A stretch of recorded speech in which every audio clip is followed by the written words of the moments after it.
नहमदु व नसल्ली अला रसूलिल करीम अम्मा बाद फ़ऊज़ु बिल्लाहि मिनश शैतानिर रजीम बिस्मिल्लाहिर रहमानिर रहीम। अस्सलाम वालेकुम। अगर आपने मेरा यूट्यूब चैनल सब्सक्राइब नहीं किया तो बराए करम इसे फौरी तौर पर सब्सक्राइब करें, अहबाब के साथ शेयर करें और लाइक करें ताकि जब हम वीडियो लोड करें तो सबसे पहले आपके पास पहुंचे। नाजरीन, आज हम आपके साथ एक फ़ौज के तर्जमान की तरफ से आने वाले एक बड़े बयान की तरफ सबकी तवज्जो मबजूल कराते हैं। आज फ़ौज के तर्जमान मेजर जनरल बाबर इफ्तिखार ने एक बयान जारी किया है। उन्होंने अगरचे एक निजी टेलीविज़न से बातचीत की है, लेकिन जब फ़ौज का तर्जमान बात करता है तो वो एक बयान उनका जो है वो कैलकुलेटेड एक स्टेटमेंट होती है। एक बड़ा बयान है। मेरा ख्याल ये है कि काफ़ी अर्से के बाद पहली बार फ़ौज ने मुल्क में फ़ौज के बारे में चेमी गोइयाँ करने वाले लोगों के मुंह बंद कराने के लिए ये बयान आया है। मेजर जनरल बाबर इफ्तिखार ने कहा है वो बहुत कम प्रेस के साथ बात करते हैं, लेकिन जो बात करते हैं वो ठोस और मुदल्लल बात है और इससे एक फ़ौज की पोजीशन को क्लियर करने की कोशिश की गई है। लोगों पर वाज़ेह कर दिया गया है कि पाक फ़ौज का सियासत से कोई तल्लुक नहीं।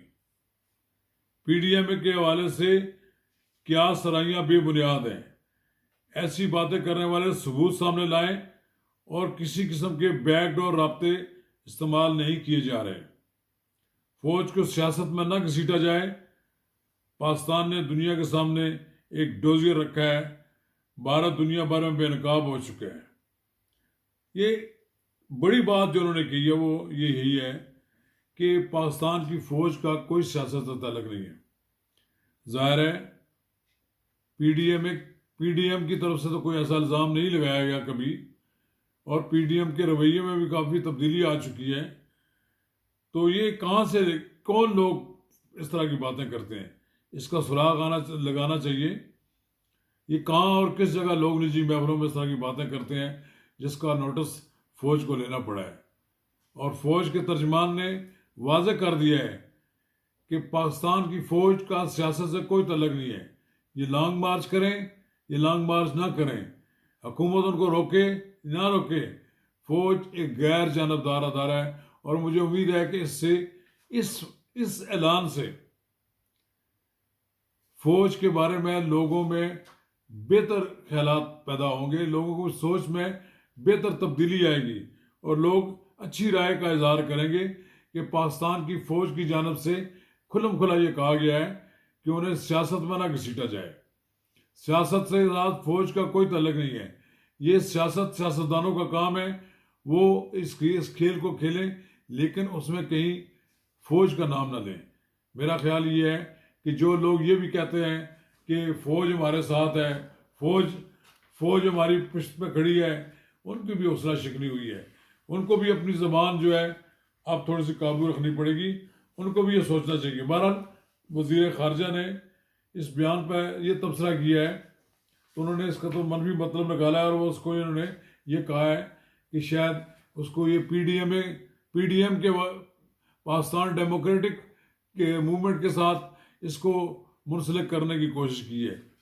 लेकिन बहरहाल पिछले कई दिनों से तो कोई ऐसा बयान नहीं आया जिसमें पीडीएम ने ये कहा होगा फ़ौज सियासत में मुलव्वस है। लेकिन कुछ हुकूमत के नलायक वज़ीर वज़रा और जिनको कोई बात करने का सलीका नहीं होता, वो शायद अपनी निजी महफिलों में कोई ऐसी बातें कह रहे हैं जिसकी वजह से ये इसकी वजाहत भी आई। और मेरा ख्याल है कि ये बहुत शानदार और बहुत काबिल तहसीन बात है कि फ़ौज ने दो टोक अल्फाज में ये बात कह दी है कि हमारा कोई सियासत से तल्लुक नहीं है, लिहाजा हमारा नाम भी ना लिया जाए, हमें कहीं भी डिस्कस ना किया जाए। और ये इसके मुझे उम्मीद है कि इसके यकीनन मुस्बत नताइज बरामद होंगे। उन्होंने ये भी कहा कि हमारे बैकडोर कोई राब्ते नहीं है किसी से और कोई हमारी किसी से कोई ताल्लुक नहीं है। बहरहाल ये एक आज की बड़ी खबर ये थी।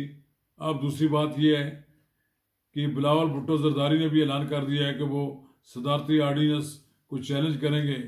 मौलाना फजल रहमान ने भी चैलेंज कर दिया है, दीगर जमातें भी आ रही हैं, और मुझे उम्मीद है कि सुप्रीम कोर्ट इस सदारती आर्डीनेंस का नोटिस लेगी और इस पर फैसला अपना देगी।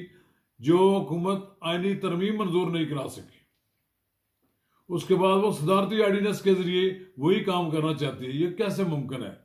आईनी तरमीम 2/3 मेजॉरिटी से मंजूर होती है, सदारती आर्डीनेंस मंजूर हो जाए तो वो सिंपल लॉ है, सिंपल कानून के जरिए तो वो ये कानून ये मंजूर नहीं हो सकता कि आप शो ऑफ हैंड से इलेक्शन करा रहे हैं।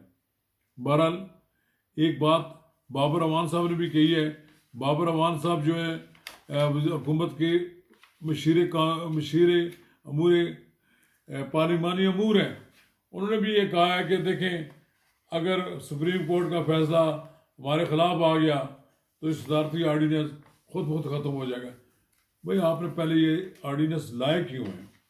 जब आपको मालूम है कि ये आर्डीनेंस बिल आखिर ये अपनी मौत आप मर जाना है, इसको सुप्रीम कोर्ट के नल एंड वाइड करार दे देना है, तो आपने ये इस तरह का काम क्यों किया है?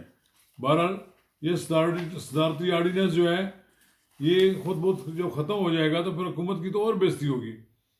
वो ये कहना चाहते हैं कि मुस्लिम लीग नून और पीपल्स पार्टी मिसाक जमहूरियत के तहत हॉर्स ट्रेडिंग के रास्ते को रोकने पर राजी हुई थी, लेकिन जब हुकूमत हॉर्स ट्रेडिंग ख़त्म करने की कोशिश कर रही है तो ये दोनों इसकी मुखालफत कर रही हैं।